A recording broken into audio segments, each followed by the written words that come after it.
Bismillahirrahmanirrahim. Alhamdulillahi Rabbil Alameen. Today we are going to discuss about an essay, Governance in Pakistan. What are the main issues? Why the ideal governance is not going on in Pakistan? Main reason کیا ہے؟ اور جہاں دنیا میں اچھی governance ہے وہاں factors کیا ہیں اور کیا ان کی میتھڈالوجی ہے کہ they are reaping the benefits of good governance. And Pakistan and countries like Pakistan, I mean all the third world countries, all developing countries of Asia, Africa and Latin America, governance problems are there. Governance problems کیا ہیں mainly? میں ایک list ہے آپ کے سامنے رکھتا ہوں, اسی کے گرد گھومتے ہیں اور الٹیمیٹلی ہم یہ چیز تلاش کرنے کی کوشش کریں گے کہ ان سب کے پیچھے مین کاز کیا ہے, مین ریسیپی کیا ہے, مین ویپن کیا ہے, مین آرسینل کیا ہے جو اس کو ہم درست کر سکیں, اور یہ درست ہونے والی چیز ہے. یعنی یہ ایسی نہیں ہے کہ جو کہ جیسے کہتے ہیں کہ کیوریبل نہیں ہے, اٹس اے کیوریبل ون. اور ایمرجنگ اکانومیز بنی ہیں جو کہ ایک وقت میں پاکستان سے بھی نیچے تھیں, جو کہ اس وقت پاکستان سے بہت آگے چلی گئی ہیں. I am referring to ASEAN, China, India and other economies like it. Even Brazil ہے, ساؤتھ افریقہ ہے. جو ہمارے مین پرابلمز ہیں اس وقت سوشیو اکنامک وہ یہ ہیں: corruption, lawlessness, extremism, bad governance, low literacy, poor economy, gender discrimination, child abuse, human rights violations, elite culture, deprived segments of the society, people living below poverty line, power and money nexus, terrorism, crime and violence, religious intolerance, sectarianism, regionalism, regional economic disparity, plunder of national exchequer by the people in power, bureaucratic and judicial procrastinations and delays, tax evasion, volatile working boundary and LOC, strained relations with USA, depleting foreign reserves, mounting foreign debts, falling price of rupee, inflation, ever increasing prices of goods as a result of that, joblessness, poor quality of education and health facilities, lack of foreign investment, non-utilization of full potential of tourism industry, poor performance of research and technology institutions, increasing reliance on military to establish writ of the government in parts of the country, and ultimately failure of the government to deal with the monster of energy crisis, energy shortage and load shedding with which we are confronting now. یہ ساری چیزیں ہیں اور کچھ لوگ سمجھتے ہیں کہ corruption is the most important, کچھ کہتے ہیں کہ low literacy is the main cause of all these things, کچھ کہتے ہیں it is the governance issue, it is the management issue.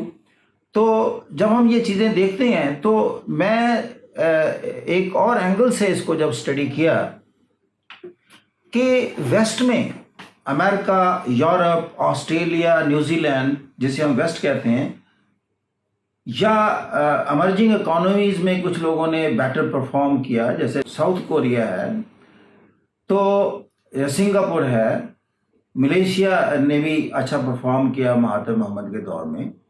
اچھا, چیزیں یہ ہیں کہ ان میں وہ کیا چیز ہے کہ کیا بائی نیچر ہی good people they come into power, اور by nature in all third world countries like Pakistan اس میں اچھے لوگ آتے نہیں ہیں. کیا جینیٹیکلی اور inherently we are incapable of producing genius اور گڈ پیپل؟ ایسی بات نہیں ہے. وہاں میں سمجھتا ہوں عوام کا جو شعور ہے, جو لٹریسی لیول ہے, اور جو سول سوسائٹی اسٹیبلش ہوئی ہے اوور کہہ لیں کہ ڈیکیڈس, ان کا جو ایجوکیشن لیول اوپر گیا ہے اور اویئرنیس لیول گیا ہے, وہ اچھے برے کی تمیز کرنا جان جاتے ہیں. ایک تو پہلا کام یہ کرتے ہیں کہ اچھے لوگوں کو اوپر لاتے ہیں, پھر اگر اچھے لوگ بھی کبھی برے بننے کی کوشش کریں تو ان کو درست کرنے کا ان کو طریقہ بھی آتا ہے، اور وہ طریقہ کیا ہے؟ وہ ان کی پروٹیسٹ پاور ہے۔ اور آپ دیکھتے ہیں کہ ڈیلی یورپ میں اور امریکہ میں پروٹیسٹ ہوتے ہیں، اور پھر ان پروٹیسٹ کے رسپانس پر گورنمنٹ جو ہے وہ اس کو ایڈریس کرتی ہے اور عوام کی آواز سنتی ہے، اس لیے کہ ان کا اس کے بغیر گزارا ہی نہیں ہوتا۔ مثال کے طور پر آپ نے دیکھا ریسنٹلی جب یہ پیناما کیس چلا اور آف شور کمپنیز کی یہ آئی آواز، تو آپ نے دیکھا کہ آئس لینڈ کے جو پرائم منسٹر تھے ان کی بیگم کے بھی وہاں آف شور کمپنیز نکلیں، تو آئس لینڈ کے لوگوں نے اتنا بڑا احتجاج کیا اور continuously for a long time کیا کہ ان کے پرائم منسٹر کو استعفیٰ دیے بغیر چارہ نہیں تھا۔ اسی طریقے سے آپ نے دیکھا کہ ماضی میں چلے جائیں تو پریزیڈنٹ نکسن، وہ بھی ایک پروٹیسٹ کے، عوام کے پروٹیسٹ کے نتیجے میں انہیں بھی اپنے اقتدار سے ہاتھ دھونے پڑے۔ اور اسی طرح ایک اور کیس میں پریزیڈنٹ کلنٹن کو بھی معافی مانگنی پڑی اور سوری کرنا پڑا، پھر ان کو اقتدار میں رہنے کی اجازت ملی۔ تو چیزیں یہ ہیں کہ وہاں جو سب سے بڑا ویپن ہے ان کے پاس وہ پروٹیسٹ پاور ہے سول سوسائٹی کا۔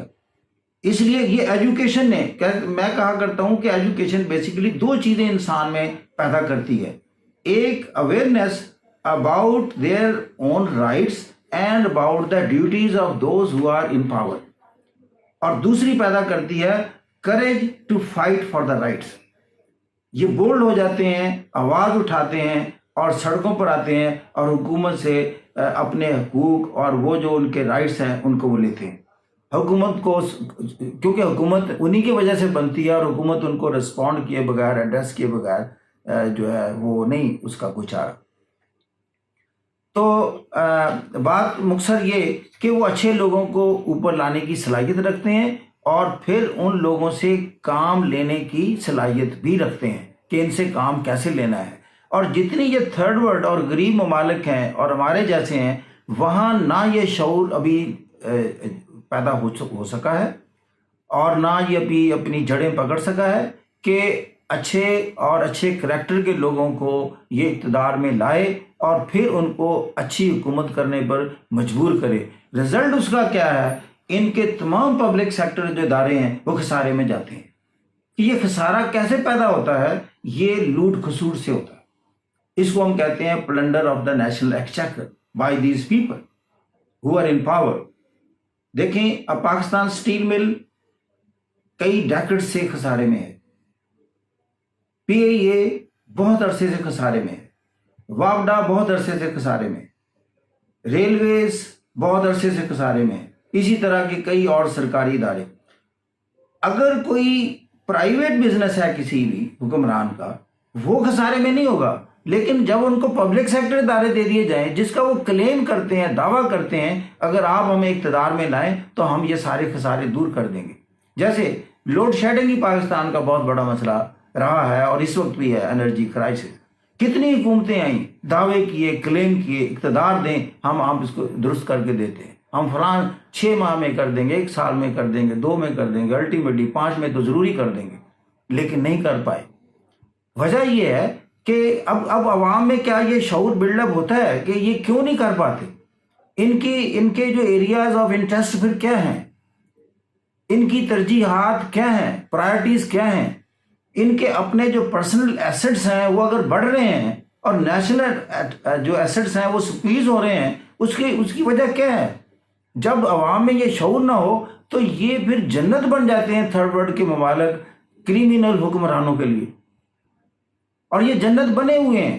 یہاں آپ دیکھیں 30 40 سال سے حکمران ہیں، وہ بہت بڑی بڑی جائیدادیں اور ساری دنیا میں ان کے ایسٹس بن جاتے ہیں، اگر نہیں بنتے تو غریب آدمی کے جن سے وہ ٹیکس لے کر سروائیو کرتے ہیں۔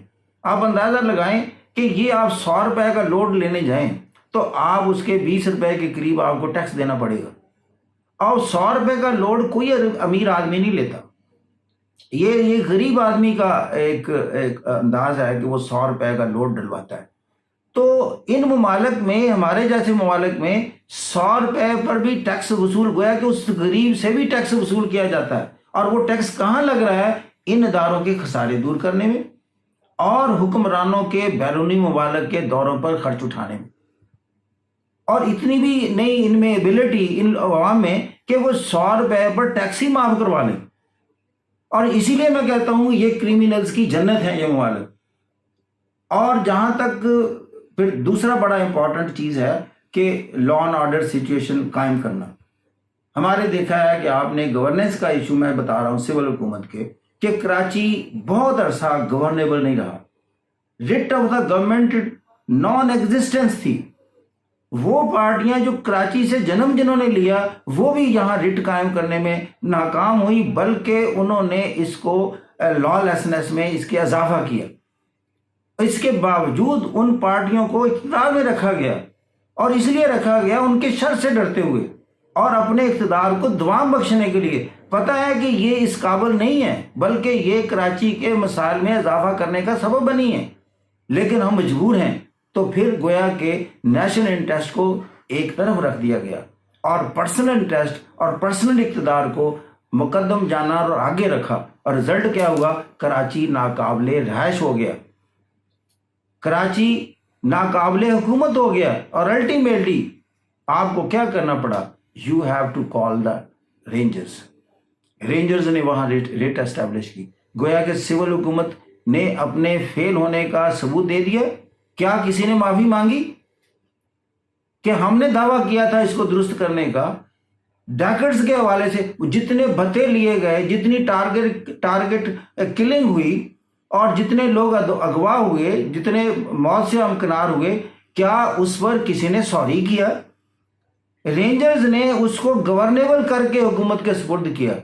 اور رینجرز کو بھی میں دیکھتا ہوں کہ افسوس والی بات یہ ہے کہ اس کی جو ایکسٹینشن تھی اس کو بھی ترسا کر ایکسٹینشن دی گئی پچھلی حکومت میں, کہ ایک اچھا کام کرنے والا ادارہ اس کو بھی اچھا کام کرنے کے لیے جیسے کہ منت سماجت کرو تو پھر تمہیں اس بات کی اجازت دیتے ہیں, یا تو خود کرنے. کیا ضرورت ہے رینجرز کو آنے کی؟ آپ گورن کریں اور آپ کی ڈیوٹی بھی ہے, کریں, آپ رٹ قائم کریں, آپ بلوچستان میں کریں یا اور بیکورڈ ایریاز میں کریں. تو میں کہتا ہوں کہ پھر ملٹری کو, اگرچہ ہمارا ادارہ ہے اور ہمیں اس پر فخر ہے اور وہ بہت اچھی پرفارمنس دے رہا ہے, اس نے میرے حساب سے پاکستان کو گورنیبل کر کے سول کو پیش کیا کہ لو اب آپ اس کو گورن کریں. خواہ وزیرستان کا ایشو ہو یا ٹیررسٹ سے ریلیٹڈ ایکٹیویٹیز ہوں, یہاں اور ادارے جو غیر محفوظ ہو گئے تھے اس کو محفوظ کیا. تو ایک ہے اللہ کی بے بلیسنگ, میں سمجھتا ہوں کہ کم از کم ایک ادارہ موجود ہے جو کہ جس سے کہ سینس آف سیکورٹی پریویل کر رہی ہے. ابھی یہ سینٹ کے الیکشن ہوئے ہیں تو اس میں برائب کیا گیا لوگوں کو اور ووٹ حاصل کیے گئے سینٹ کے. اب عوام کا شعور دیکھیں کہ ایسے لوگوں سے یہ توقع کرنی کہ جو کہ اپنے اقتدار کے لیے ووٹ خریدتے ہیں لاکھوں کروڑوں دے کر, ان سے شفاف حکومت کی توقع کرنی. تو افسوسناک چیز یہی ہے کہ نہ ہمیں یہ احساس ہے کہ ہمارے لیے کون بہتر ہے, کس کو آگے لانا ہے, اور جب یہ احساس ختم ہو جاتا ہے تو پھر یہی بدقسمتیاں ہمارا مقدر بنتی ہیں. لیکن مجھے صرف ایک چیز پر جو ہے وہ ایک حوصلہ ہے اور ایک سورس آف انکریجمنٹ ہے کہ جو ہماری ینگ جنریشن جو ہے یہ شعور رکھتی ہے, یہ اس دور میں پلی ہے, انٹرنیشنل سوچ کی مالک ہے, دنیا کے بارے میں جانتی ہے, اور یہ کرپشن کے, بیڈ گورننس کے, ان کے خلاف ہے, اور یہی فیوچر میں آنے والی ہے, اور انہی کا فیوچر ہے, انہی کا پاکستان ہے. Since they are rightly guided, rightly directed people, therefore I believe the future of Pakistan is bright, اور انشاءاللہ Pakistan will be a nation, a respectable nation in the community of nations. Thank you very much.